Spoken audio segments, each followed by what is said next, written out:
ఈరోజు మనం ఏం మాట్లాడుకుంటున్నాం అంటే యెషయా గ్రంథం 55వ అధ్యాయం మొదటి వచనం ఏం చెప్తున్నాడంటే, దప్పికొన్న వారలారా నీళ్ళ యొద్దకు రండి, రూకలు లేని వారలారా మీరు వచ్చి కొని భోజనం చేయుడి. రండి, రూకలు లేకపోయినను ఏమీ నీయకనే ద్రాక్షారసమును పాలును కొనుడి. ఏమంటున్నాడు? దాహం కొని ఉన్నావా, ఆకలి కొని ఉన్నావా, నా దగ్గరకు వచ్చి భోజనం చెయ్యి, నా దగ్గర భోజనం కొనుక్కో, నా దగ్గర ద్రాక్షరసం కొనుక్కో, నా దగ్గర పాలు కొనుక్కో. రూకలు లేని వారు, డబ్బులు లేని వారలా, డబ్బులు లేకపోతే నా దగ్గర వచ్చి కొనుక్కోండి అని చెప్తున్నాడు. అసలు కొనుక్కోవాలంటే డబ్బులు ఉండాలి కదా ఫస్ట్. కొనుక్కోమని చెప్తున్నాడు, మళ్ళీ డబ్బులు లేవు మీ దగ్గర అంటున్నాడు. సో అది మనం ఈరోజు ధ్యానిస్తున్నాం అనమాట. రెండవ వచనంలో, అదే 55వ అధ్యాయము 2వ వచనంలో, ఆహారం కాని దాని కొరకు మీరేల రూకలు ఇచ్చేదరు, సంతుష్టి కలగజేయని దాని కొరకు మీ కష్టార్జితంను ఎందుకు వ్యయపరచెదరు? నా మాట జాగ్రత్తగా ఆలకించి మంచి పదార్థము భుజించుడి, మీ ప్రాణము సారమైన దాని యందు సుఖింపనీయుడి. సాటిస్ఫై కాని దానికోసం ఎందుకు మీరు డబ్బులు వేస్ట్ చేసుకుంటున్నారు? నేనేదో ఇది చేస్తే నాకు సాటిస్ఫాక్షన్ ఉంటుంది, అది చేస్తే నాకు సాటిస్ఫాక్షన్ ఉంటుంది, నేను కొత్త బండి కొనుక్కుంటే సాటిస్ఫాక్షన్ ఉంటుంది, పలానా కారు నేను కొనుక్కుంటే సాటిస్ఫాక్షన్. దానికోసం ఎందుకు డబ్బులు వేస్ట్ చేసుకుంటున్నారు? నా దగ్గరకు వచ్చి కొనుక్కోండి, మీకు సాటిస్ఫాక్షన్ కలుగుతుంది అంటున్నాడు. కానీ కొనుక్కోవడానికి మీ దగ్గర డబ్బులు లేవని కూడా చెప్తున్నాడు. ఇది ఏంటి? ఇదేదో తికమక ఉంది. కొనుక్కోమంటున్నాడు, మళ్ళీ డబ్బులు లేకపోయినా వచ్చి కొనుక్కోమంటున్నాడు. ఇదేంటో ఈరోజు మనం ధ్యానం చేస్తున్నాం అన్నమాట. సో దానికి మనం ఆదికాండంలో 42వ అధ్యాయము మొదటి వచనం. సో ఇది నేను ఇంతకుముందు యోసేపు ఆయన బానిసత్వంలోకి అమ్మబడిన తర్వాత, ఆయన ఫరో దగ్గర రాజు అయిన తర్వాత యాకోబు జీవితంలో జరిగిన సిట్యువేషన్ అన్నమాట. ఇది మనం ఈరోజు ధ్యానం చేస్తున్నాం. సో ఆదికాండము 42వ అధ్యాయము మొదటి వచనం. Genesis chapter 42 verse 1. Praise the Lord, hallelujah. Genesis chapter 42 verse 1. ఆదికాండము 42వ అధ్యాయం మొదటి వచనం. ధాన్యము ఐగుప్తులోనున్నదని యాకోబు తెలుసుకొనినప్పుడు మీరేలా ఒకరి ముఖము ఒకరు చూచున్నారని తన కుమారులతో అనెను. మరియు అతడు, రెండవ వచనం, చూడుడి, ఐగుప్తులో ధాన్యం ఉన్నదని వింటిని, మనము చావక బ్రతుకున్నట్లు మీరు అక్కడికి వెళ్ళి మన కొరకు అక్కడ నుండి ధాన్యము కొనుక్కొని రండని చెప్పగా. సో ధాన్యం ఐగుప్తులో ఉంది, ఆ కానాను దేశంలో కరువు వచ్చింది. యాకోబు ఆయన 11 మంది కొడుకులు, ఆయన 12 మంది కొడుకులు. కానీ యోసేపు ఈ టైంలో ఐగుప్తులో ఉన్నాడు. ఐగుప్తులో ఆయన రాజు అయ్యాడు, ఆయన మంత్రి అయ్యాడు ఐగుప్తులో. సో యోసేపు చనిపోయాడని చెప్పి యాకోబు అనుకుంటున్నాడు. అప్పుడు జరిగిన సిట్యువేషన్ అనమాట. ఆయన ఇక్కడ కరువు ఉంది, ఇక్కడ మనకు ధాన్యం లేదు అని చెప్పి ఆయన పిల్లలతో అంటున్నాడు, మీరు వెళ్ళి ఐగుప్తుకి వెళ్ళి ధాన్యం అక్కడ ఉందంట, ధాన్యం కొనుక్కరండి, లేకపోతే ఇక్కడ కరువుకి మనం చచ్చిపోతాం, మనకి పోషణ లేదు అని చెప్పి వాళ్ళని పంపిస్తున్నాడు. మూడో వచనం. యోసేపు 10 మంది అన్నలు ఐగుప్తులో ధాన్యము కొనబోయారు. సో యోసేపు అన్నలు ఐగుప్తులో ధాన్యం కొనడానికి వెళ్ళారు. Praise the Lord. తర్వాత 4వ వచనం. అయినను ఇతనికి హాని సంభవించునేమో అని యాకోబు యోసేపు తమ్ముడగు బెన్యామీనును అతని అన్నలతో పంపినవాడు కాడు. ఓకే, ఈరోజు మనం ఏం మాట్లాడుకుంటున్నామంటే, సాటిస్ఫై ఎట్లా అవుతాం, మన లైఫ్లో సాటిస్ఫై అయ్యేంతగా మనం, అంటే సంతృప్తి నొందే అంతగా ఎలా ఆశీర్వాదం పొందుకుంటాం దేవుడి దగ్గర నుంచి మనం చూడబోతున్నాం. సో అది ఈరోజు మనం చూడబోతున్నాం. సో ఇక్కడ ఏం జరిగింది? యాకోబుకి 12 మంది కొడుకులు కదా. యోసేపు చనిపోయాడని యాకోబు అనుకుంటున్నాడు. యోసేపు ఐగుప్తులో రాజై ఉన్నాడు. ఆయన ఇంకా 11 మంది ఉన్నారు ఆయన దగ్గర. 11 మందిలో బెన్యామీనుని పంపిస్తే ఆయనకి ఏమన్నా అవుతుందేమో, యాకోబుకి ఎట్లయితే అయిందో బెన్యామీన్ కూడా అట్లా ఏమన్నా అవుతుంది, ఆయన కీడు జరుగుతుంది అనుకొని 10 మందినే పంపిస్తున్నాడు. సో ఇక్కడ ఒకటి మనం ఈరోజు ఇదంతా మనం ధ్యానం చేస్తూ ఉంటే ఒకటి గుర్తుపెట్టుకోవాలి. ఇక్కడ యాకోబుకి 10 మంది ఉన్నారు, 12 మంది పిల్లలు ఉన్నారు. ఆయనకి 2 భార్యలు కదా, 2 భార్యలు. ఆ 2 భార్యలకి మళ్ళీ చెరొక వాళ్ళ దాసీలు ఉంటారు, వాళ్ళని కూడా భార్యలుగా చేసుకుంటారు అన్నమాట. సో 4 మంది ఉన్నారు ఆయనకి, 12 మంది పిల్లలు పుట్టారు. 12 మందిలో 10 మంది ఆయన కేవలం చట్టరీతిగా వారిని పెళ్లి చేసుకున్నందుకు 3తో అన్నాడు 10 మందిని. 2 మాత్రం ఆయన ప్రేమించిన ఆమెతోటి అన్నాడు. ఆయన భార్యలు మనకు తెలుసు కదా, లేయా ఒక ఆమె, తర్వాత రాహేల్, లేయా అండ్ రేచెల్ అన్నమాట. రాహేలుని యాకోబు ప్రేమించాడు. మామ మోసం చేసి రాహేలుని ఇస్తా అని చెప్పి ఇవ్వకుండా లేయానిచ్చి పెళ్లి చేశాడు. సో పెళ్లి చేసుకున్నందుకు చట్టపరంగా ఆమెతో ఉన్నాడు, ఆమెతో కాపురం చేశాడు, కానీ ఆమె పట్ల ప్రేమ లేదన్నమాట.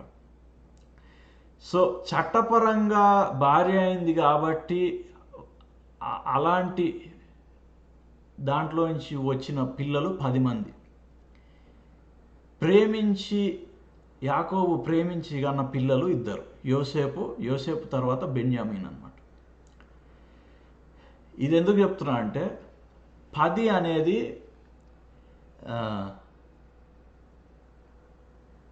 10 అని చెప్పేది. Okay, praise the lord.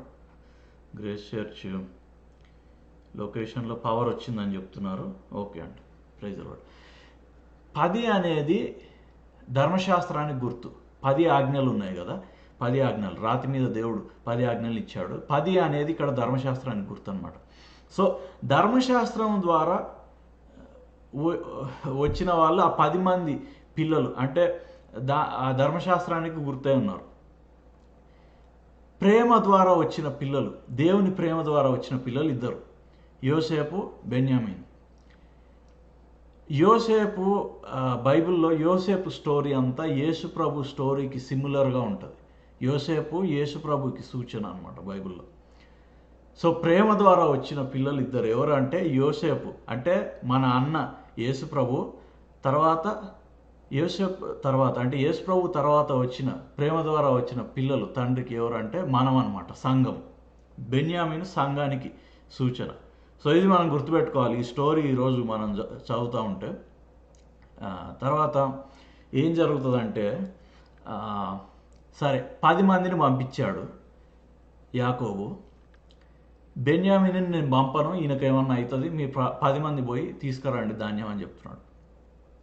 Okay, బెన్యామీను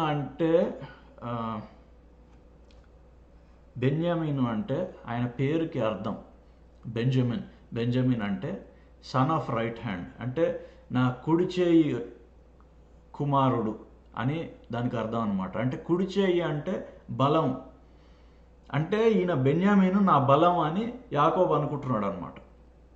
సో ఆయన బలాన్ని ఆయన దగ్గర పెట్టుకుంటున్నాడు. మిగతా 10 మందిని పంపిస్తున్నాడు ధాన్యం తీసుకురావడానికి. సో ఈరోజు మనం ఆఫరింగ్లోకి వెళ్ళేటప్పుడు ఈ మాటలు జ్ఞాపకం పెట్టుకోవాలి. యాకోబు ఏం చేస్తున్నాడు అంటే తన బలాన్ని, తన శక్తిని తన దగ్గర పెట్టుకొని 10 మందిని పంపించాడు ధాన్యం తేయడానికి. సో చూద్దాం ఏం జరిగిందో. Praise the Lord. హల్లెలూయా. 5వ వచనంలోకి వెళ్తే, కరువు కానాను దేశంలో ఉండెను గనుక ధాన్యం కొనవచ్చిన వారితో కూడా ఇజ్రాయేలు కుమారులు వచ్చిరి. సో ఆయన 10 మంది పిల్లలు వెళ్ళారు. Praise the Lord. తర్వాత అప్పుడు యోసేపు ఆ దేశం అంతటి మీద అధికారి అయి ఉండెను. అతడే ఆ దేశ ప్రజలందరికీ ధాన్యం అమ్మకము చేయువాడు గనుక యోసేపు సహోదరులు వచ్చి ముఖములు నేలను మోపి అతనికి వందనం చేసిరి. యోసేపు ఆ దేశం అంతటి మీద అధికారి అంట. అంటే ఒక మాటలో చెప్పాలంటే ప్రభువు అంటారు. ప్రభువు, లార్డ్ అంటే గవర్నర్ అన్నమాట. ప్రభువు ఆ దేశం అంతటికి అధికారి. ఆయన అమ్ముతున్నాడంట ధాన్యము. సో ఇందాక మనం యెషయా గ్రంథంలో 55వ అధ్యాయంలో మొదటి వచనం ఏమంటున్నాడు ఆయన? యెషయా గ్రంథం 55 మొదటి వచనం, రూకలు లేని వారులారా మీరు నా యొద్దకు వచ్చి కొని భోజనం చేయండి. ఎవరు అమ్ముతున్నారు ఇక్కడ భోజనము? యేసు ప్రభు అమ్ముతున్నాడు అనమాట. అంటే యోసేపు ఇక్కడ మనం ఆదికాండం మళ్ళీ 42వ అధ్యాయంలో 42వ అధ్యాయం 6వ వచనంలోకి వస్తే, అప్పుడు యోసేపు ఆ దేశం అంతటి మీద అధికారి అయి ఉండెను. అతడే ఆ దేశ ప్రజలందరికీ ధాన్యం అమ్మకము చేయువాడు. ఎవరు అమ్ముతున్నారు? యోసేపు అమ్ముతున్నాడు. ఇప్పుడు ఎవరు అమ్ముతున్నారు ధాన్యం? మనకి యేసు ప్రభు అమ్ముతున్నాడు అనమాట ధాన్యం. సో చూద్దాం ఇంకా ఏం జరిగిందో.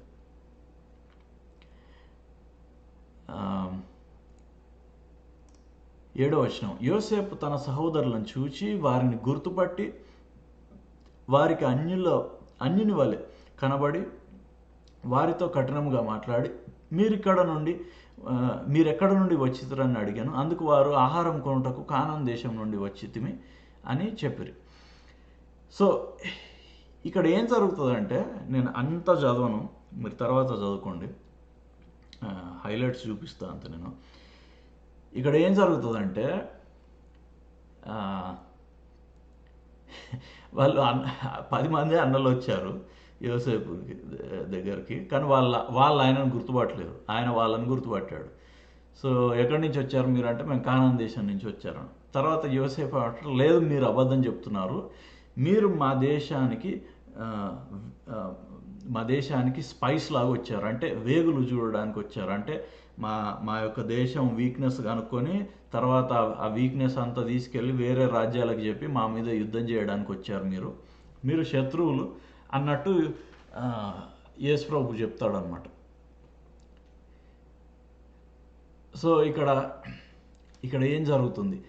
10 మంది వచ్చారు కదా ధాన్యం తీసుకోవడానికి. అంటే 10 అంటే ఏమనుకున్నాం? ధర్మశాస్త్రం అనుకున్నాం. నువ్వు ధర్మశాస్త్రాన్ని తీసుకొని యేసు ప్రభు దగ్గరకు వస్తే నీకు ధాన్యం దొరకదు.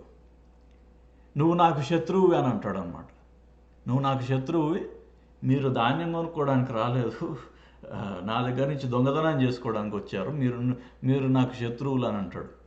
సో ధర్మశాస్త్రాన్ని బట్టి ఆయన దగ్గరకు వచ్చి ధాన్యం తీసుకోలేము. అంటే నేను కరెక్ట్గా ఉన్నా, నేను అన్నీ కరెక్ట్గా చేస్తున్నా, లేకపోతే నేను ఆజ్ఞలు పాటిస్తున్నా అనే దాన్ని బట్టి వస్తే మనకు ధాన్యం దొరకదు యేసు ప్రభు దగ్గర. సో వాళ్ళు తర్వాత అంటారు, అయ్యో అట్లా కాదు, మమ్మల్ని తప్పార్థం చేసుకుంటున్నారు, మేము అట్లా శత్రువుల్లాగా రాలేదు, నిజంగానే మేము ధాన్యం కొనుక్కోవడానికి వచ్చాం అని వాళ్ళు చెప్తే, తర్వాత యోసేపు ఏమంటాడంటే 15వ వచనంలో చూద్దాం. జెనసిస్ చాప్టర్ 42 వర్స్ 15, 15వ వచనంలో ఏమంటున్నాడంటే, దీని వలన మీ నిజము తెలియబడును, ఫరో జీవము తోడు. అయితే వీళ్ళు ఏం చెప్తారు? ఏంటి అసలు వాళ్ళు ఎక్స్ప్లెయిన్ చేసుకుంటాం. లేదు, మేము 11 మంది ఉన్నాం, మొత్తం 12 మంది ఉండేవాళ్ళం, ఒక ఆయన ఇప్పుడు లేడు, ఆయన యోసేపే కానీ వాళ్ళు గుర్తుపట్టలేదు. ఒక ఆయన ఇప్పుడు లేడు, ఇంకొక ఆయన మా తండ్రి దగ్గర ఉన్నాడు, మేమందరం ఒక తండ్రి పిల్లలము, మీరు ఇట్లా తప్పార్థం చేసుకోవద్దు అన్నంటే యోసేపు ఏమంటాడంటే, దీని వలన మీ నిజము తెలియబడును, ఫరో జీవము తోడు, మీ తమ్ముడు ఇక్కడికి వచ్చితేనే కానీ మీరు ఇక్కడ నుండి వెళ్ళకూడదు, మీ తమ్ముడిని తీసుకురండి ఇక్కడికి. ఓకే, ఎవరిని? బెన్యామీనుని. మీ తమ్ముడిని తీసుకొని, 16వ వచనం, మీ తమ్ముని తీసుకొని వచ్చుటకు మీలో ఒకని పంపుడి, అయితే మీరు బంధింపబడి ఉందురు, అట్లు మీలో సత్యం ఉన్నదో లేదో అని మీ మాటలు శోధింపబడును, లేని ఎడల ఫరో జీవముతోడు మీరు వేగులవారని చెప్పారు. మీ తమ్ముడిని ఇక్కడికి తీసుకురాకపోతే మీరు నా శత్రువులు అని నేను డిసైడ్ అయిపోతా, మీ తమ్ముడు ఇక్కడికి రావాల్సిందే అని చెప్తున్నాడు అనమాట.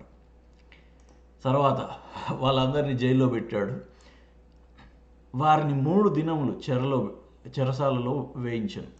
18, ప్రైజ్ ది లార్డ్. 3వ దినమున యోసేపు వారిని చూచి, నేను దేవునికి భయపడు వాడను, మీరు బ్రతుకున్నట్లు దీని చేయుడు. 19, మీరు యథార్థవంతులైతిరా, మీ సహోదరులలో ఒకడు ఒక్కడిని పెట్టుకుంటా, ఒకడు ఈ చెరసాలలో బంధింపబడవలెను. మీరు వెళ్ళి మీ కుటుంబముల కరువు తీరుటకు ధాన్యము తీసుకోండి. సరే, మీకు ధాన్యం ఇస్తా, మీరు తీసుకెళ్ళండి. ఒక్కడిని ఇక్కడ పెట్టుకుంటా, మిగతా 9 మంది వెళ్ళండి ధాన్యం తీసుకెళ్ళి మీ తమ్ముడిని తీసుకొని రండి ఇక్కడికి. మీ తమ్ముడిని తీసుకొని వస్తే అప్పుడు ఈయనను వదిలేస్తా, ఈ ఒక్కడిని ఇక్కడ పెట్టుకున్నా కదా ఆయనను వదిలేస్తా అని చెప్తున్నాడు అనమాట.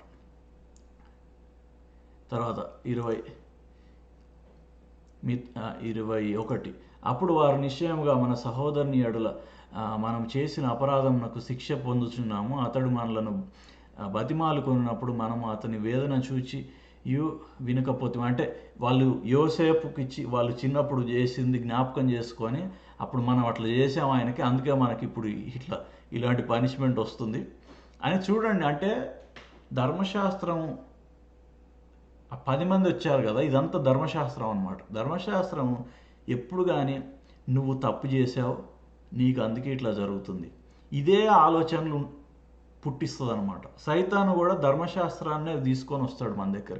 నువ్వు పర్ఫెక్ట్గా లేవు, అందుకే నువ్వు ఆశీర్వదింపబడట్లేదు, నువ్వు పర్ఫెక్ట్గా లేవు, అందుకే నీకు మంచి జరగట్లేదు, నీకు అందుకే ఇట్లా కీడు జరుగుతుంది అని ధర్మశాస్త్రం యొక్క నియమాల్ని సైతాను మనకి చెప్తూ ఉంటాడు అన్నమాట. తర్వాత మనం చూద్దాం 24 చూడండి. 24వ వచనము ఏం చెప్తున్నాడు? అతడు వారి యొద్ద నుండి అవతలకు పోయి ఏడ్చి, యోసేపు మరలా వారి యొద్దకు వచ్చి వారితో మాట్లాడి వారిలో షిమ్యోనును పట్టుకొని వారి కన్నుల ఎదుట అతన్ని బంధించాను. Praise the Lord. సిమియోన్ వాళ్ళ 10 మందిలో ఒకడు సిమియోన్ అన్నమాట. సిమియోనుని పట్టుకొని వారి కన్నుల ఎదుట అతన్ని బంధించాను. సిమియోను అంటే హెబ్రీ భాషలో సిమియోను పేరుకి అర్థం ఏంటంటే వినికిడి, వినడం అన్నమాట. ధర్మశాస్త్రం యొక్క కన్నుల ఎదుట వినడాన్ని బంధించాడంట. ఆ 10 మంది కళ్ళ ఎదుట ఒకడిని బంధించాడు. ఎవరినంటే సిమియోనుని. సో యేసు ప్రభు దగ్గర నుంచి నువ్వు సమృద్ధిగా పొందుకోవాలంటే ఫస్ట్ ధర్మశాస్త్రం యొక్క నిందల్ని నువ్వు వినడం ఆపాలి. ఎవరు తీసుకొని వస్తారు ధర్మశాస్త్రం యొక్క నిందలు అంటే? సైతాను తీసుకొని వస్తాడు అనమాట. మనుషుల ద్వారా, పరిస్థితుల ద్వారా, నీ మనస్సాక్షి ద్వారా, నీ ఆలోచనల ద్వారా నువ్వు అప్పుడు ఇట్లా తప్పు చేసావు, నీకు అందుకే ఇలా ఆశీర్వాదం రావట్లేదు, నువ్వు సరిగ్గా లేవు అందుకే నువ్వు దీవించబడట్లేదు, నువ్వు రోజు గంటసేపు బైబిల్ చదవట్లేదు అందుకే నీకు మంచి జరగట్లేదు, లేకపోతే నువ్వు అప్పుడు పాపం చేసావు అందుకే నీకు ఇప్పుడు నీ మీద ఈ కీడు లేకపోతే ఈ కర్స్, ఈ శాపం పనిచేస్తుంది. ఇలాంటి స్వరాలన్నీ ధర్మశాస్త్రం తీసుకొని వస్తుంటుంది అనమాట.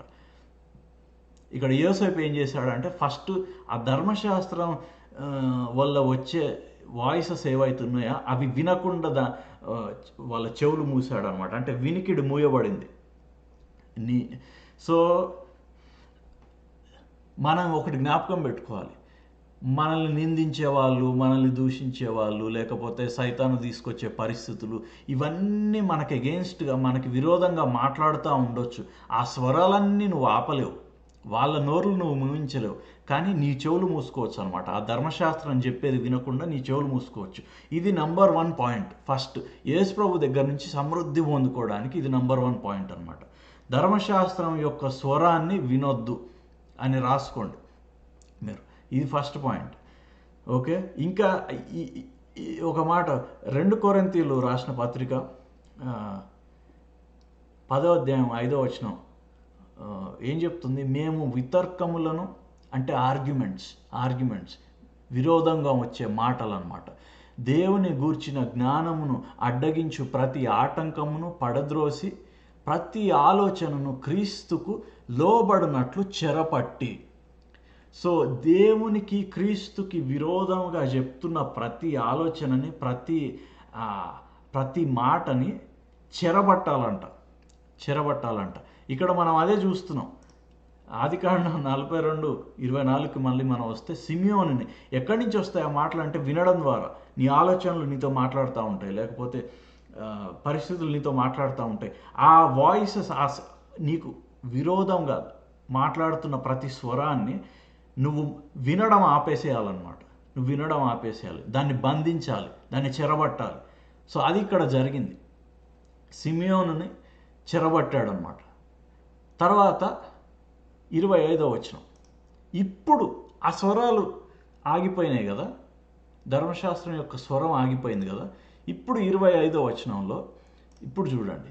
మరియు యోసేపు వారి గోనెలను ధాన్యముతో నింపుటకును, ఎవరి రూకలు వారి గోనెలో తిరిగి ఉంచుటకును, ప్రయాణము కొరకు భోజన పదార్థములు వారికిచ్చుటకును ఆజ్ఞ ఇచ్చెను. ఎప్పుడు వచ్చింది వాళ్ళకి ధాన్యము? సిమియోనుని బంధించినప్పుడు. ధర్మశాస్త్రం యొక్క స్వరాన్ని నువ్వు వినకుండా ఆపేసినప్పుడు, నీ ఆలోచన నీకు మేలు జరగదు, నీకు సమృద్ధి కలగదు, నీకు ఆరోగ్యం కలగదు అని విరోధంగా వస్తుంటాయి కదా స్వరాలు. ఆ ఆలోచనని నువ్వు చెరబట్టినప్పుడు అప్పుడు వాళ్ళ గోనెలు, వాళ్ళ సంచులు నింపబడ్డాయి అన్నమాట ధాన్యంతో.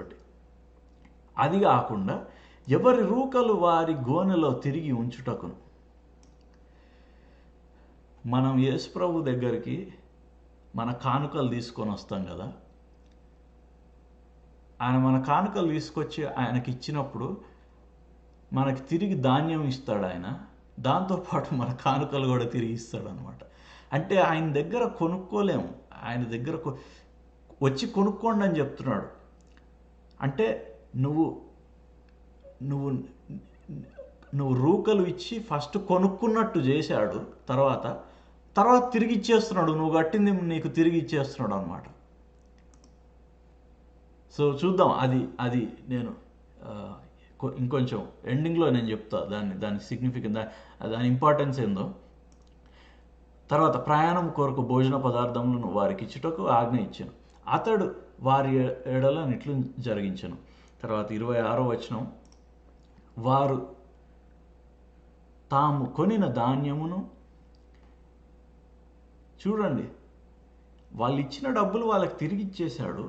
కానీ బైబిల్ ఏం చెప్తుందంటే వాళ్ళు కొనిన ధాన్యము, వాళ్ళు కొనుక్కున్నారు. అంటే ఇప్పుడు ఫ్రీగా ఇస్తేనేమో ఏదో ఫ్రీగా వచ్చిందని అనుకుంటాం, కొనుక్కుంటే ఇది నాది అని అనుకుంటాం అనమాట. అంటే ఆయన మన దగ్గర ఉన్నది, ఆయన ఆశీర్వాదాన్ని కొనుక్కోవడానికి సరిపోకపోయినా మన దగ్గర ఉన్నది తీసుకొని వచ్చినప్పుడు దాన్ని కొనుక్కున్నట్టుగా లెక్కేస్తాడు. ఎందుకంటే నిజానికి ఆ ఆశీర్వాదం మనకు రావడానికి ఆయన కట్టాడు పేమెంట్. అందుకే మనం ఇచ్చింది మనకు మళ్ళీ తిరిగి ఇచ్చేస్తున్నాడు అనమాట. తర్వాత వారు తాము కొనిన ధాన్యమును తమ గాడిదల మీద ఎక్కించుకొని అక్కడ నుండి వెళ్ళిపోయారు. 27. అయితే 27 అయితే వారు దిగిన చోట ఒకడు వాళ్ళు అది తీసుకొని బయలుదేరుతున్నారు. మధ్యలో ఒక దగ్గర ఆగారంట. వారు దిగిన చోట ఒకడు తన గాడిదకు మేత పెట్టుటకు తన గోనె విప్పినప్పుడు అతని రూకలు కనబడెను. అవి అతని గోనె మూతిలో ఉండెను. మధ్యలో ఆగారు, సంచులు వచ్చినాయి వాళ్ళకి ధాన్యం. సంచులలో యోసేపు ఏం చెప్పాడంటే ఆయన పనులకు వాళ్ళు ఇచ్చిన డబ్బులు దాంట్లో పెట్టేసేయండి మళ్ళీ అని చెప్పాడు. వాళ్ళకి తెలియదు. మధ్యలో ఒక దగ్గర ఆగారు. రిటర్న్ అయ్యేటప్పుడు గాడిదకి కొంచెం ధాన్యం పెడదామని చెప్పి సంచి ఓపెన్ చేసి చూసేసరికి సంచి మూతిలో ఆ రూకలు ఉన్నాయంట. రూకలు అంటే డబ్బులు ఎక్కడున్నాయి? డబ్బులు ఎక్కడ ఉన్నాయి? గోనె సంచి మూతిలో. డబ్బులు ఎక్కడున్నాయి? నోట్లో ఉన్నాయి డబ్బులు ఎక్కడున్నాయి? బ్యాంక్ అకౌంట్లో ఉన్నాయా? కాదు. డబ్బులు పర్సులో ఉన్నాయా? కాదు. డబ్బులు మనం సంపాదిస్తున్న ఆస్తిలో ఉన్నాయా? కాదు. డబ్బులు నోట్లో ఉన్నాయి. సో మనకిక్కడ ఆశీర్వాదం, మనకి విస్తారమైన డబ్బు ఎట్లా వస్తుందని చెప్పి ఇక్కడ ఒక సీక్రెట్ పెట్టాడు అనమాట. ఊరికనే రాయరు. ఈ బైబిల్లో ఏ మాట ఊరిక ఉండదు అనమాట. దానికి ఒక రెవల్యూషన్ ఉంటుంది దాని వెనకాల. పరిశుద్ధాత్ముడు ఆ మాటలు రాయడానికి దానికి ఒక కారణం ఉంటుంది వెనకాల. మూతిలో రూకలు ఉన్నాయని చెప్తున్నాడు అనమాట. సో నువ్వు మాట్లాడే మాటలో నీకు వచ్చే సమృద్ధి ఉంది, నీ డబ్బు, నీ ఆశీర్వాదం నువ్వు మాట్లాడే మాటలో ఉంది. సో దేవుడు ఏం చెప్తున్నాడు నీ గురించి, నువ్వు దీవించబడిన వాడివి, నువ్వు ఆశీర్వదింపబడిన వాడివి, అట్లాంటి మాటలు మాట్లాడాలి. అప్పుడు నీకు నువ్వు ఆ డబ్బు చూస్తావు అనమాట. సరే, తర్వాత ఇంకా చూద్దాం. 28వ వచనం. అప్పుడు అతడు, నా రూకలు తిరిగి ఇచ్చివేసినారు, ఇదిగో ఇవి నా గోనెలోనే ఉన్నవని తన సహోదరులతో చెప్పాను. అంతటా వారు గుండె చెదిరిపోయి జడిసి, ఇదేమిటి, దేవుడు మనకిట్లు చేసని అనుకొని ఒకరితో ఒకడు చెప్పుకొనిరు. సరే, ఆశ్చర్యపోయారు, భయపడ్డారు, ఏంది ఇట్లా అని. తర్వాత వారు కానాను దేశమందు తన తండ్రి అయిన యాకోబు వద్దకు వచ్చి తమకు సంభవించిన యావత్తును అతనికి తెలియజేసిరి. ఓకే, సో జరిగిందంతా చెప్పారు. మేము అక్కడికి వెళ్ళాము, అక్కడ ఆయన సిమియోనుని బంధించాడు, ఇప్పుడు బెన్యామీనుని తీసుకురమ్మంటున్నాడు, తెస్తేనే కానీ సిమియోనుని వదిలిపెట్టనని చెప్తున్నాడు, లేకపోతే మీరు నాకు శత్రువులు అని చెప్తున్నాడు. ఇట్లా జరిగింది, ఇగో గోనె సంచులు నింపి ధాన్యం ఇచ్చాడు తిరిగి రావటానికి ఆయన జరిగిందని చెప్పారు యాకోబుకి. తర్వాత వాళ్ళందరూ వాళ్ళు తెచ్చిన గోనె సంచులు ఇప్పారు. 35వ వచనం, 42-35వ వచనం, వర్స్ 35. వారు తమ గోనెలు కుమ్మరించినప్పుడు ఎవరి రూకల మూట వారి గోనెలో ఉండెను. వారును వారి తండ్రియు ఆ రూకల మూటలు చూచి భయపడిరి. ఏంటి ఇట్లా, ఎవరి డబ్బులు వాళ్ళకు వచ్చేసినాయి అని చెప్పి భయపడుతున్నారు అన్నమాట. తర్వాత 36. అప్పుడు వారి తండ్రి అయిన యాకోబు వారిని చూచి, మీరు నన్ను పుత్రహీనునిగా చేయుచున్నారు. యోసేపు లేడు, షిమ్యోను లేడు, మీరు బెన్యామీనును కూడా తీసుకొని పోవుదురు. ఇవన్నీ నాకు ప్రతికూలంగా ఉన్నవని వారితో చెప్పాను. యాకోబు పరిస్థితి ఏంటంటే, యోసేపు చనిపోయాడని నమ్ముతున్నాడు యాకోబు. ఎందుకు నమ్ముతున్నాడు? ఎందుకంటే ఆయన కళ్ళ ఎదుట ఒక యోసేపు యొక్క వస్త్రము రక్తం ముద్దలో ఉందని చూశాడు అంతే. నిజానికి ఆయన యోసేపుకి ఏమన్నా జరిగిందా లేదా ఆయన ఏమీ చూడలేదు. అన్నలు వచ్చి ఆయనకు అబద్ధం చెప్పారు తండ్రికి, అది నమ్మేశాడు. అది నమ్మి 13 సంవత్సరాల పాటు అదే దుఃఖంలో ఉన్నాడు అనమాట. ఇంకా ఏమంటున్నాడంటే, నాకు ఇప్పుడు మీరు నా పిల్లలందరూ పోతున్నారు, నాకు ఇట్లనే జరుగుతుంది, ఇవన్నీ నాకు ప్రతికూలంగా ఉన్నాయి, నా జీవితంలో ఒక్కటి కూడా సరిగ్గా జరగట్లేదు, అన్నీ నాకు ఇట్లా జరుగుతున్నాయి, ఏది నా జీవితంలో ఎటు చూసినా నాకు బాలేదు అని అనుకుంటూ ఉంటాం యాకోబులాగా. ఎందుకు ఆయన అట్లా అనుకుంటున్నాడు? అసలు ఆ బాధ ఎక్కడి నుంచి వచ్చింది? ఆయన చూడని దానిని అసలు నిజంగాని దాన్ని నమ్మేశాడు. అంటే ఏదో ఇప్పుడు శత్రువు మన జీవితంలోకి ఏదో తీసుకొని వస్తూ ఉంటాడు, అది నిజం కాదు. మన బ్లెస్సింగ్ ఇంకా ఉంది. నిజానికి యోసేపు నమ్మవలసిన మాట ఏంటంటే, చిన్నప్పుడు యాకోబు బిలీవ్ చేయాల్సిన మాట ఏంటంటే, చిన్నప్పుడు యోసేపు ఆయనకు 2 కళల ద్వారా దేవుడు ఆల్రెడీ మాట్లాడతాడు. ఈ అన్నలందరూ నా ముందుకు వచ్చి ఇది అవుతారు, దేవుడు నన్ను హెచ్చిస్తున్నాడు, నన్ను అందరి మీద రాజుగా చేస్తున్నాడు అని చెప్పి, తర్వాత సూర్యుడు, చంద్రుడు, నక్షత్రాలు నా ముందు వంగి నమస్కారం చేస్తున్నాయి, వీళ్ళందరికీ నన్ను రాజుగా చేస్తున్నాడు అంటే, యాకోబుకి యోసేపు యొక్క డెస్టినీ అంటే ఆల్రెడీ తెలుసు. అది ఆయన మనసులో పెట్టుకున్నాడు అని ఉంటుంది, మీరు మళ్ళీ వెళ్ళి చదవండి. అది తెలిసి కూడా, అంటే దేవుడు చెప్పిన మాట ఏంటో మనకి తెలిసి కూడా, మనం సైతాను ఒక అంగిని రక్తంలో ముంచి చూపించేసరికి నా ప్రామిస్ అంతా నాకేం లేదు, నాకు వేస్ట్ అయిపోయింది, నా పిల్లలు పాడైపోయారు, నా జీవితం నాశనం అయిపోయింది, ఇలాంటి అబద్ధాలు మనం నమ్ముతూ ఉంటాం అన్నమాట. 13 సంవత్సరాలు యోసేపు బ్రతికున్నా సరే చనిపోయాడు అనుకుంటున్నాడు. దాన్ని బట్టి ఇలాంటి ఆలోచనలు వస్తున్నాయి ఆయనకి, నాకు అన్ని నా లైఫ్లో ప్రతీది ఏది వర్కౌట్ కావట్లేదు నా లైఫ్లో అని అనుకుంటూ ఉంటాం. ఓకే, తర్వాత చూద్దాం ఇంకేమైందో. అందుకు రూబేను, నేను అతని నీ యొద్దకు తీసుకొని రాని ఎడల నా 2 కుమారులను నీవు చంపు. సో రూబేన్ అంటున్నాడు, నేను మళ్ళీ తీసుకొని వస్తా అతన్ని, నువ్వు నువ్వు ఈయనని బెన్యామీనుని పంపివు, లేకపోతే మనకి ఏం లేదు అంటే 38వ వచనంలో ఏమంటాడు, నా కుమారుని మీతో వెళ్ళనీయను అని చెప్తున్నాడు. నేను పంపాను, నేను ఆల్రెడీ నష్టపోయినా, నేను ఇంకేం పంపాను అని అట్లా డిసైడ్ అయిపోయాడు. Okay, 42 okay. తర్వాత 43 మొదటి వచనం, ఆ దేశం అందు కరువు భారంగా ఉండెను గనుక, 2వ వచనం, వారు ఐగుప్తు నుండి తెచ్చిన ధాన్యము తినివేసిన తర్వాత వారి తండ్రి, మీరు మరలా వెళ్ళి మన కొరకు కొంచెం ఆహారం కొనుడని వారితో అనగా. ఇక్కడ ఏం జరుగుతుందంటే, ఫస్ట్ వెళ్ళి కొన్ని రూకలిచ్చి కానుకలిచ్చి ధాన్యం తెచ్చుకున్నారు. ఆ కానుకలు మళ్ళీ ఇచ్చేశాడు ఆయన. కానీ సిమియోనును అక్కడ పెట్టుకున్నాడు కదా, ఒక కొడుకును అక్కడ పెట్టుకున్నాడు యోసేపు. మన లైఫ్లో కూడా కొన్ని బ్లెస్సింగ్స్ చూస్తూ ఉన్నాం అనుకోండి. ఇప్పుడు సంచులలో ధాన్యం నిండి మనకు వస్తూ ఉంది, కానీ అది సరిపోవట్లేదు. ఇక్కడ నుంచి సమృద్ధిలోకి వెళ్ళడం ఎట్లా, సమృద్ధిగా ఎట్లా ఆశీర్వదింపబడతాం అనేది ఇక్కడ మనం చూడబోతున్నాం. ఆ ధాన్యం, వారు తీసుకొచ్చిన ధాన్యం తినివేసిన తర్వాత, అంటే అయిపోయింది, సరిపోవట్లేదు అనమాట. సో ఇంకా వెళ్ళి ఇంకొంచెం తీసుకురా అని చెప్పి యాకోబు పిల్లలతో చెప్తున్నాడు.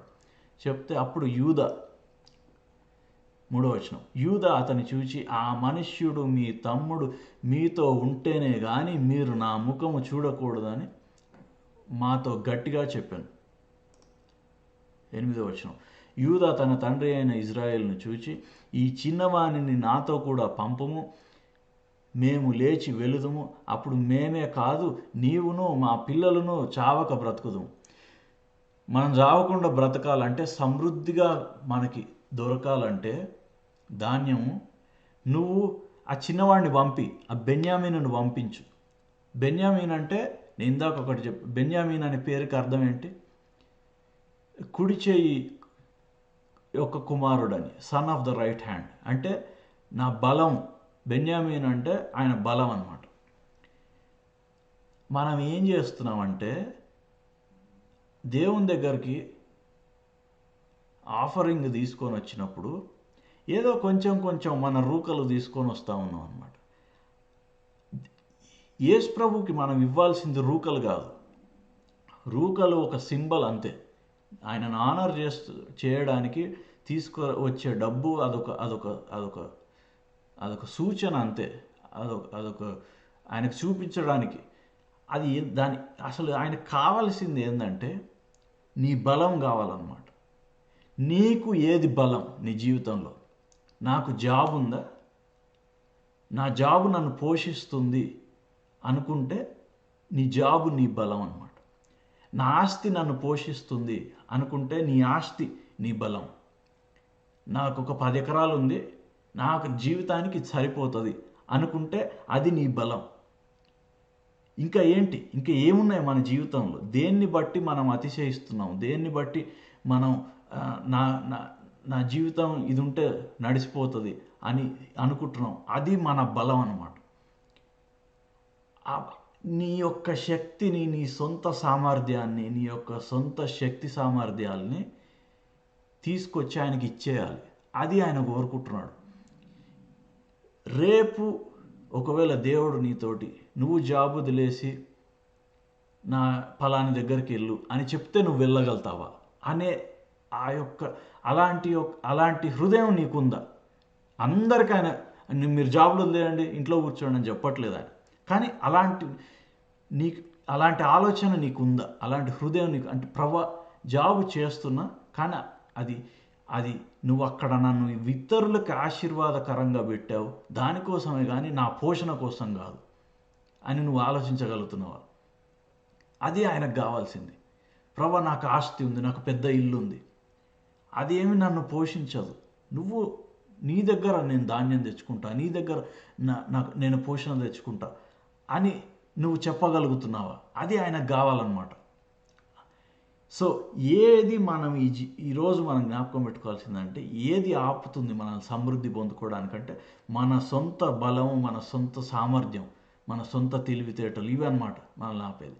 అది గనక నువ్వు ఆయనకి నీ హృదయంలో సరెండర్ చేసుకోగలిగితే మనం సమృద్ధి చూడగలుగుతాం. ఇక్కడ ముందు ఇంకా చూద్దాం ఏం జరుగుతుంది. అయితే యూదా చెప్తున్నాడు, నీ కొడుకుని పంపించు, నీ యొక్క బెన్యామీనుని పంపించు అని యూదా అడుగుతున్నాడు. యూదా పేరుకి అర్థం ఏంటంటే ప్రైజ్ అన్నమాట. జూడా అంటే ప్రైజ్, స్తుతి అన్నమాట, స్తుతి. దేవుడు ఇక్కడ మనకు ఒక మాట చెప్తున్నాడు. Praise the Lord, thank you Jesus, praise the Lord. దేవుడు ఇక్కడ మనకు ఒక మాట చెప్తున్నాడు ఏంటంటే, నీ యొక్క బలాన్ని నీకు కలిగి ఉన్నది ఆయన దగ్గరకు తీసుకొని వచ్చినప్పుడు స్తుతిస్తూ తీసుకురావాలి, సంతోషంగా తీసుకురావాలి. ఇది మన కొత్త నిబంధనలో ఉంది కదా ఈ మాట. 2 కొరింథీయులు 9:6 కొంచెముగా విత్తువాడు కొంచెముగా పంట కోయును, సమృద్ధిగా విత్తువాడు సమృద్ధిగా పంట కోయునని ఈ విషయమై చెప్పుచు 7 సనుగు కొనకయు బలవంతముగా కాకయు ప్రతివాడు తన హృదయంలో నిశ్చయించుకొనిన ప్రకారం ఇవ్వవలెను. దేవుడు ఉత్సాహముగా ఇచ్చువానిని ప్రేమించును. ఉత్సాహముగా విస్తారముగా విత్తాలంట. విస్తారముగా అంటే ఏంటి? నేదైతే పోషిస్తుందో అది కాదు నా పోషణ ప్రభువా, నువ్వు అని చెప్పడం విస్తారంగా విత్తడం అన్నమాట. సో ఈరోజు మనం కానుకలు ఆయన దగ్గర తీసుకొని వస్తున్నప్పుడు విస్తారంగా విత్తాలి. ఎలా అంటే ఉత్సాహంగా ఇవ్వాలన్నమాట. సో యూదా అంటున్నాడు, యూదా అంటే ఏంటి? స్తుతి. నీ బలాన్ని ఇవ్వు, యోసేపు దగ్గరికి తీసుకెళ్తా, నీకు మళ్ళీ బెన్యామీను తిరిగి తీసుకొచ్చే పూచి నాది, తీసుకురాకపోతే ఆ నింద నా మీద ఉంటుందని చెప్పి. సో ఈరోజు మనం దేవుడికి, యేసు ప్రభు దగ్గరికి మన కానుకలు తీసుకొని వస్తున్నప్పుడు స్తుతితో పాటు మనకున్న బలగాన్ని, మనకున్న శక్తి సామర్థ్యాన్ని ఆయనకి సమర్పిద్దాం. స్తుతించుకుంటూ ఆయనకు సమర్పిస్తే ఆ స్తుతి ఏం చేస్తుంది అంటే మళ్ళీ ఆ శక్తి సామర్థ్యాన్ని మళ్ళీ నీ దగ్గరకు తీసుకొని వస్తుంది అనమాట. ఆశీర్వదింపబడి వస్తుంది మళ్ళీ నీ దగ్గరకు ఆ శక్తి సామర్థ్యం. సో ఇది ఇంకొక 2-3 మాటలు మనం చూద్దాం. ఏం జరిగింది ఈ తర్వాత, ఏం జరిగింది సంగతిని. సో ఇప్పుడు అంతకుముందు వరకు బైబిల్ ఏం చెప్తుందంటే యాకోబు అని మీకు గుర్తుండొచ్చు. యాకోబు దేవుడు ఆయన పేరు మార్చాడు కదా, యాకోబుని ఇజ్రాయెల్ అన్నాడు. కానీ బైబిల్లో కొన్నిసార్లు యాకోబు అని ఉంటుంది, కొన్నిసార్లు ఇజ్రాయెల్ అని ఉంటుంది. యాకోబు అని ఎప్పుడు ఉంటుందంటే ఆయన దేవుణ్ణి నమ్మనప్పుడు యాకోబు అని ఉంటుంది. ఇజ్రాయెల్ అని ఎప్పుడు ఉంటుంది అంటే దేవుణ్ణి నమ్మినప్పుడు ఇజ్రాయెల్ అనే పేరుతో రాయబడి ఉంటుంది. మీరు చదవండి, ఎప్పుడైనా అట్లాగే ఉంటుంది అనమాట. సో ఇప్పుడు ఆయన పేరు ఇజ్రాయెల్గా రాయబడుతుంది. వారి తండ్రి అయిన ఇజ్రాయెల్ వారితో అట్లయినా మీరు ఇలాగ చేయుడి. 11 43వ అధ్యాయం 11 చాప్టర్ 43 Genesis verse 11. వారి తండ్రి అయిన ఇజ్రాయెల్ వారితో ఇట్లయినా మీరు ఇలాగ చేయుడి. ఈ దేశమందు ప్రసిద్ధములైన అనగా ఎప్పుడైతే ఆయన అంటే యూదా ఆయనతో మాట్లాడాడు అంటే స్తుతి ఎప్పుడైతే ఆయన జీవితంలో కలిగిందో అప్పుడు ఆయనకి అప్పుడు ఇవ్వాలనిపిస్తుంది అనమాట. ప్రసిద్ధములైన అనగా కొంచెము మస్తిక, కొంచెము తేనె, సుగంధ ద్రవ్యములు, బోలము, పిస్తాచకాయలు, బాదమకాయలు అంటే ఆ దేశంలో ఉన్న ప్రశస్త వస్తువులన్నీ మీ గోనెలలో వేసుకొని ఆ మనుష్యునికి కానుకగా తీసుకొని పోవుడి. Praise the lord. 12 రెట్టింపు రూకలు మీరు ఇప్పుడు ఇంకా రూకలు తీసుకెళ్ళండి, ఇంకా డబ్బులు తీసుకెళ్ళండి. మీ గోనె మూతిలో ఉంచబడి తిరిగి వచ్చిన రూకలు కూడా చేత పట్టుకొని పోయి మరలా ఇచ్చివేయడి, ఒకవేళ అది పొరపాటు అయి ఉండును. 13, మీ తమ్ముని తీసుకొని లేచి ఆ మనుష్యుని యొద్దకు తిరిగి వెళ్ళుడు. సో బెన్యామిని కూడా తీసుకెళ్ళండి అని చెప్తున్నాడు. 14, ఆ మనుష్యుడు మీ ఇతర సహోదరుని బెన్యామీనును మీకు అప్పగించినట్లు, అంటే బెన్యామీని తీసుకెళ్ళండి, సిమియోనుని బెన్యామీనుని మళ్ళీ మీ అందరిని తిరిగి క్షేమంగా తీసుకురావాలని సర్వశక్తుడైన దేవుడు ఆ మనిషిని ఎదుట మిమ్మును కరుణించునుగాక. నేను పుత్రహీనుడనై ఉండవలసిన ఎడల పుత్రహీనుడనగుదును అని వారితో చెప్పాను. ఇప్పుడు ఏం జరుగుతుంది చూడండి. సమృద్ధి జీవితంలోకి రాకముందు ఏం జరుగుతుంది చూడండి. ఇప్పుడు దాకా సంచులు వచ్చాయి అంతే, ఏదో నెలకి సరిపడా నడిచిపోతుంది అనమాట, ఏదో వారానికి సరిపడా నడిచిపోతుంది. సమృద్ధి ఆయన జీవితంలోకి రాకముందు ఏం జరుగుతుంది చూడండి. ఒక కొడుకు ఆల్రెడీ అక్కడున్నాడు, యోసేపు అక్కడున్నాడు, సిమియోన్ అక్కడున్నాడు. ఇప్పుడు ఇక్కడ 10 మంది ఉన్నారు, 9 మంది వాళ్ళు బెన్యామీను. ఈ బెన్యామీను కూడా తీసుకురమ్మని చెప్పి యోసేపు చెప్పాడు. సో ఇప్పుడు ఏం జరుగుతుంది యాకోబు కంటే, తన 12 మంది కొడుకులు వెళ్ళిపోతున్నారు అన్నమాట. నా జీవితంలో నాకుంది ఇది అని గర్వపడేదంతా ఇచ్చేస్తున్నాడు. చూడండి, సమృద్ధి రాకముందు ఏం జరుగుతుంది మన జీవితంలో. మొత్తం 12 మంది కొడుకులందరినీ పంపించేశాడు అనమాట. ఆయన జీవితంలో ఆయనకున్నదంతా అదే అనమాట, 12 మంది కొడుకులు. అది అందరిని పంపించేస్తున్నాడు. లేకపోయింది, నేనేం చేయలేను దానికి అని పంపించేస్తున్నాడు అనమాట. ఇప్పుడు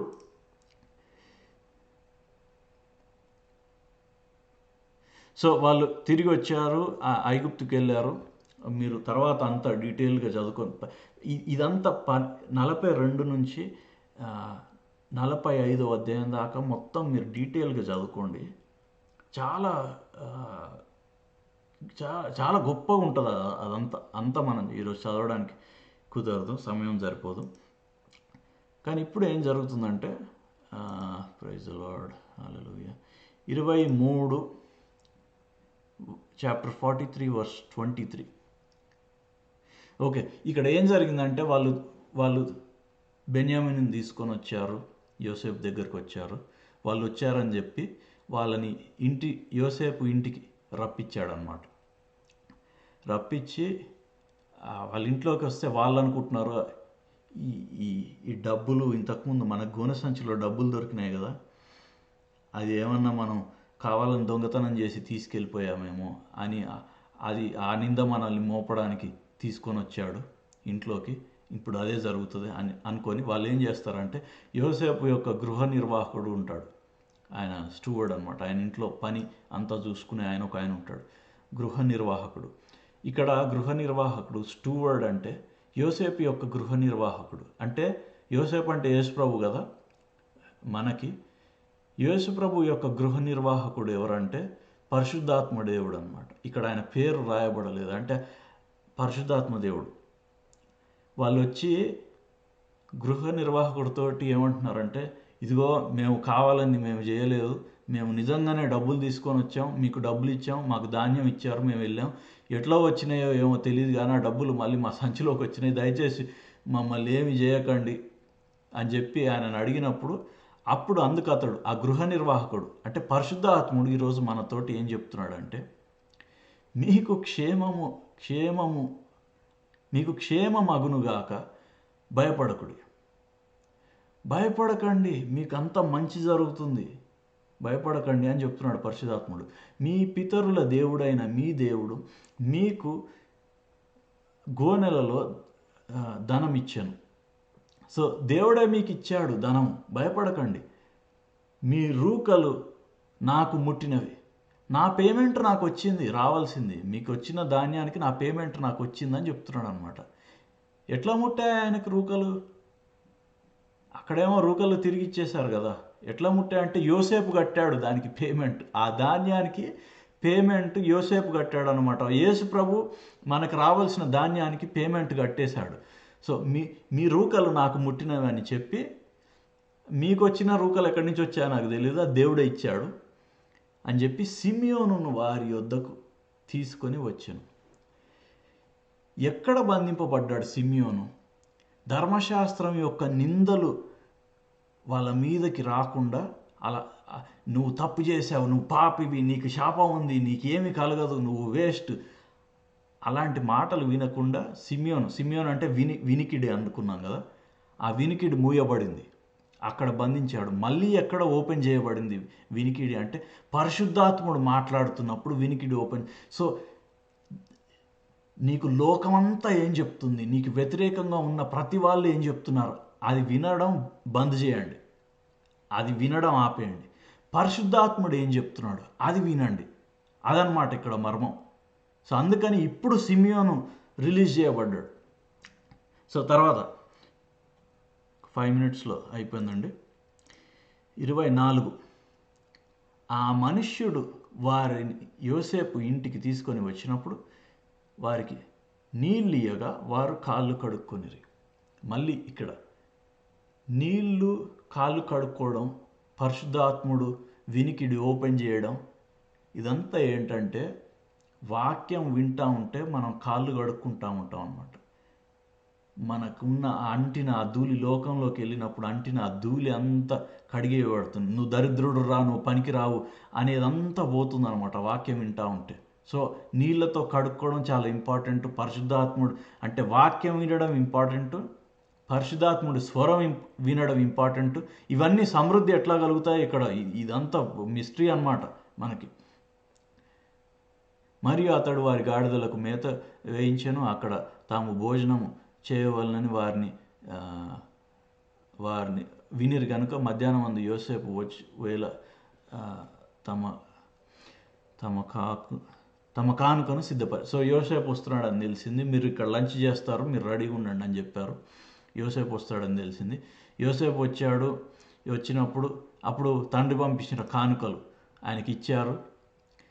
సో ఇది ఇప్పుడు కానుకలు, అంతకుముందేమో రూకలు అంటే కొనుక్కోవడానికి తీసుకొచ్చింది వాపస్ ఇచ్చేశాడు, నాకు అవసరం లేదని.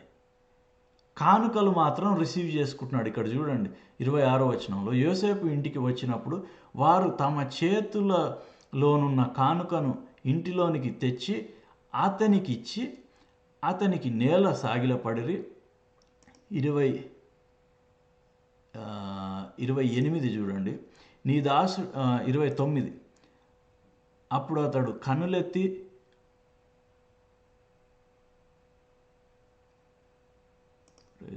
ఒక్క నిమిషం అండి, క్షమించాలి 26లోనే. సో అతని కానుకలు రిసీవ్ చేసుకున్నాడు. అప్పుడు యోసేపు కానుకలు రిసీవ్ చేసుకున్నాడు. అంటే జీసస్ ఎప్పుడు రిసీవ్ చేసుకుంటాడు నీ కానుకలు అంటే, యాకోబు తన కలిగి ఉన్న ఇప్పుడు 12 మంది కొడుకులు నాకు లేరు అనుకున్నాడు కదా. అంటే తనకున్న బలం అంతా, తనకున్న శక్తి సామర్థ్యం అంతా నువ్వే నీకు ఇచ్చేస్తున్నా, నా బలాన్ని నేను నమ్ముకోవట్లేదు, నా జీవితంలో నాకున్న ఆస్తిపాస్తులు నేను నమ్ముకోవట్లేదు, నా జాబుని నేను నమ్ముకోవట్లేదు, నా ఐటీ జాబుని నేను నమ్ముకోవట్లేదు, లేకపోతే నాకున్న వ్యాపారాన్ని నేను నమ్ముకోవట్లేదు, ఇదంతా నీదే ప్రభువా అని అనుకున్నప్పుడు అప్పుడు కానుకలు రిసీవ్ చేసుకున్నాడు అనమాట. అంతకుముందు కొనుక్కోవడానికి తీసుకొని వచ్చినప్పుడు నాకు అవసరం లేదని చెప్పి పంపించేశాడు అనమాట. రూకలు వాళ్ళ డబ్బులు వాళ్ళకి రిటర్న్ ఇచ్చేశాడు. సో అది జరిగిన తర్వాత వాళ్ళు అక్కడ కూర్చొని అక్కడ భోజనం చేయడం జరుగుతుంది. వాళ్ళు ఎవరి ప్లేసెస్లో వాళ్ళు కూర్చుంటారు. వాళ్ళకి ఇంకా తెలీదు యోసేపు వాళ్ళ తమ్ముడని. వాళ్ళు ఏమనుకుంటున్నారు, ఈ మనిషి ఏంటి మనల్ని ఏ ఆర్డర్లో మనం పుట్టామో ఒకరి తర్వాత అదే ఆర్డర్లో కూర్చోబెడతాడు అనమాట. కూర్చోబెట్టి వాళ్ళకి భోజనం పెడతాడు. ఆ భోజనం పెట్టేటప్పుడు చూడండి సంఘం ఎట్లా సమృద్ధిలోకి వెళ్తుంది.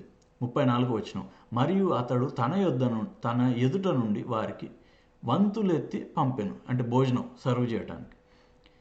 బెన్యామీను వంతు వారందరి వంతుల కంటే 5 అంతలు గొప్పది. వారు విందు ఆరగించి అతనితో కలిసి సంతుష్టిగా త్రాగిరి. బెన్యామీను వంతు వాళ్ళందరి వంతు కంటే 5 అంతలు గొప్పదంట. బెన్యామీను ఎవరు అనుకున్నాం? ఫస్ట్లో మనం మాట్లాడుకున్నాం. యాకోబుకేమో బెన్యామీను తన బలం అని అనుకున్నాం. ఇంకోటి మనం చూసిన మాట ఏంటంటే బెన్యామీను యోసేపు తమ్ముడు కదా. యాకోబు ప్రేమ ద్వారా కనిన పిల్లలిద్దరు, యోసేపు, బెన్యామీను. మన తండ్రి అయిన దేవుడు ప్రేమ ద్వారా కనిన పిల్లలు ఇద్దరు అనమాట. యేసుప్రభు, సంఘం. యేసుప్రభు తర్వాత మనం పుట్టాం. మన అన్న యేసుప్రభు అనమాట.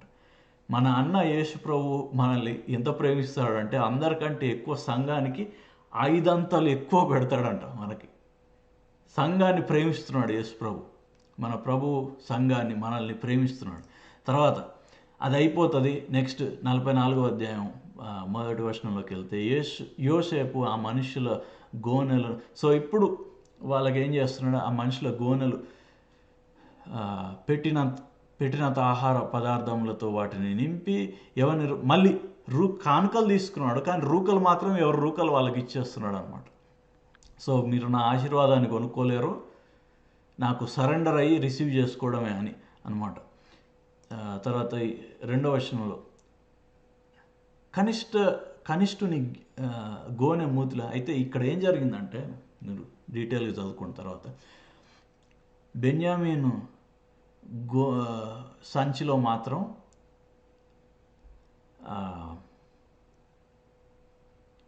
ఆ రూకలు తిరిగి పెట్టేసి యోసేపు దగ్గర ఒక వెండి పాత్ర ఉంటుంది. ఆ వెండి పాత్ర కూడా ఆయన సంచిలో పెట్టమని చెప్తాడు అనమాట. అది వాళ్ళకి తెలియదు అట్లా పెట్టినట్టు. అయిపోతుంది, సంచులు తీసుకొని వెళ్ళిపోతా ఉంటే కొద్దిగా దూరం మళ్ళీ వచ్చి వాళ్ళని ఆపుతారు అన్నమాట. ఆపి ఏంటి, మీరు యోసేపు అంటే మా యొక్క గవర్నర్ అంటే మా ప్రభు యొక్క పాత్ర మీరు తీసుకెళ్ళిపోయారు, మీరు దొంగతనం చేయడానికి వచ్చారా, అట్లా తీసుకెళ్లారు అది అంటే లేదు మేము తీసుకెళ్ళలేదు అంటే లేదు మీ సంచులు ఇప్పండి అంటే ఇప్పి చూస్తే బెన్యామీను సంచిలో ఆ పాత్ర దొరుకుతుంది. వెండి పాత్ర అంటే పాత్రలోంచి ఆయన తాగడానికి వాడేదనమాట. వెండి అంటే విమోచించడం. యేసు ప్రభు చనిపోయే ముందు తండ్రిని అడుగుతాడు, వీలైతే ఈ పాత్ర నా ఇద్దరి నుంచి తీసేయి నా పాత్ర అని అంటాడు అనమాట. అంటే ఆ ఒక్క తండ్రి యొక్క ఉగ్రత, దేవుని ఉగ్రత ఆ పాత్రలోది తాగడానికి ఆయన 1 నిమిషం ఆలోచిస్తాడు. నన్ను తండ్రి వదిలేస్తాడే, నేను పాపినైతా అని ఆలోచించి ఈ పాత్ర నాకు వద్దు వీలైతే దీన్ని తీసేయని అంటాడు అనమాట. కానీ తర్వాత నీ చిత్తమే అని చెప్పి ఆ పాత్రలో తాగుతాడు. మనల్ని విమోచించే పాత్ర అనమాట అది. వెండి అనేది విమోచనకి సూచన బైబిల్లో.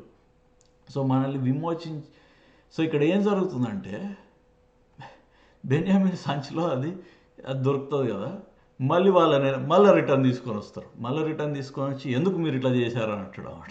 అంటే లేదు, నిజంగా మాకు ఇది ఎట్లా జరుగుతుందో మాకు తెలియదు, మేము ఎన్నో సంవత్సరాల క్రితం పాపం చేసాము, మా సహోదరుని మా తమ్ముడిని ఇట్లా అమ్మి ఇట్లా చేసేసాము, మాకు ఇట్లా అందుకే ఇదంతా జరుగుతుందేమో, నిజంగా మాకు తెలీదు, ఇది మా తండ్రి దగ్గర నుంచి వేడుకొని తీసుకొని వచ్చాము బెన్యామీనుని, ఈయనని ఏం చేయొద్దు, ఈయనను వదిలేయండి, కావాలంటే నన్ను పెట్టుకో అని చెప్పి యూదా మాట్లాడతాడు అన్నమాట. యూదా మాట్లాడిన తర్వాత అప్పుడు యోసేపు 45వ అధ్యాయంలో అప్పుడు నేనే యోసేపుని, భయపడకండి నేనే యోసేపుని అని చెప్పి అప్పుడు వాళ్ళు రియలైజ్ అవుతారు.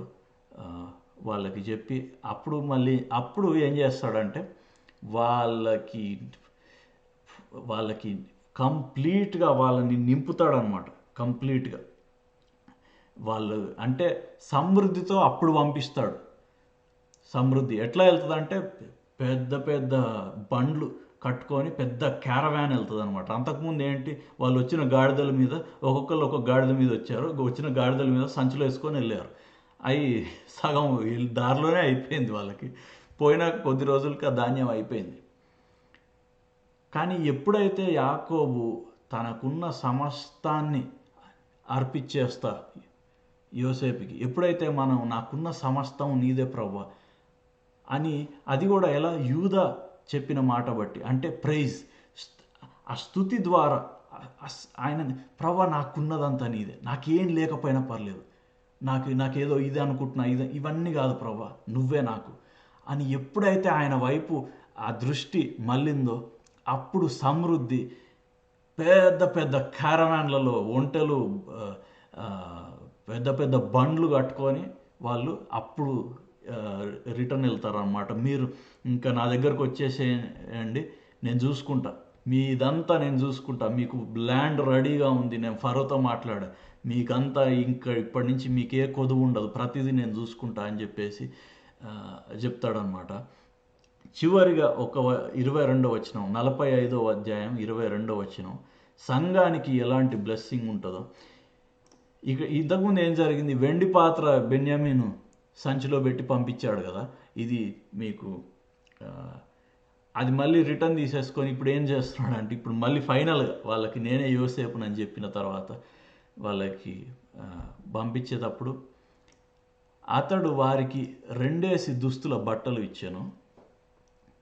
బెన్యామీనుకు 300 తులముల వెండియును 5 దుస్తులు బట్టలను ఇచ్చాను. బెన్యామీనుకు మాత్రం 300 తులాల వెండి ఇచ్చాడంట. వెండి అంటే ఇందాక ఏమనుకున్నాం, విమోచన, రిడెంప్షన్.